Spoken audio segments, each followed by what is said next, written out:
Okay. I don't have much context on this for this poem, but I guess I'll let it speak for itself. Okay. Also, shout out to Stivers, 'cause yeah. Okay. I am African-American, but others like me love to put a space in between. As if both our generations weren't filled with genocides and tribulation, as if our fates weren't both determined from the beginning, as if we both weren't doomed as the Europeans grazed our land, as if the true founding mothers of America were not losing their mind while their hair started thinning, when more than half of us were rowed over to determine a country that wasn't passed to them but ripped out of dead hands. You see, they cared about America's beginning when our lives were just ending. I'm sick to my stomach when brothers attempt to erase their heritage. They flinch at the thought of being from the motherland, talking about, nah, look at the percentage. It's crazy how our people preach what the Bible says, yet hate is still our main sin. We grew up in homes where belts were not always worn around the waist, but instead a weapon re-inhabited on raw skin. Grew up where our perception on our hair was tilted. We had to level with relaxers riddled with self-hatred and guilted. You see, having immigrant grandparents is equivalent to having a strict boss who you cannot mess up in front of once. What is the normality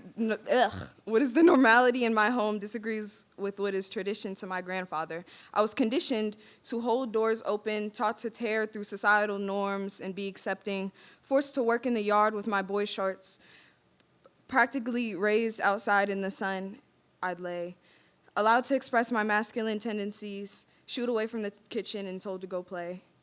Encouraged to speak my mind, my aunties before me refused to believe their husband is the enemy.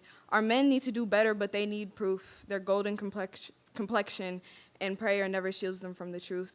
My grandfather values family, he just doesn't quite execute it correctly. If you're wrong, he'll just stare at you while he sucks on his tooth. I admire his bravery and his story. He helped those in dire need without reward or glory. A good man with strong values, he preaches them extremely loudly. His jaw constantly aches to teach.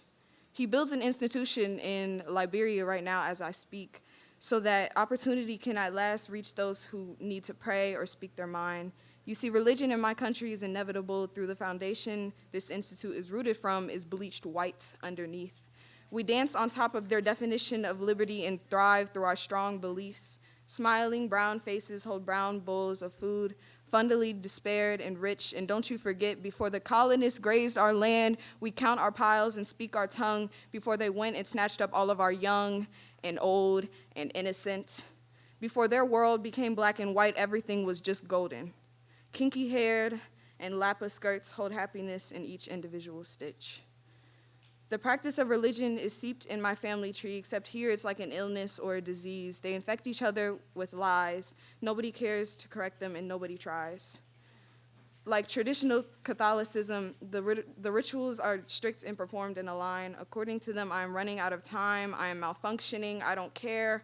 Honestly, I am not your anomaly. Not yours to toy with or fix, not yours to teach tricks or tame. The only thing that deviates is your loyalty to those who share your family name. I will slip away smoothly, not jaggedly, for my path will not be turned in a result of your shame. Swallow your shame whole like a snake or choke until forever, wrapping around your own ego. It's your choice.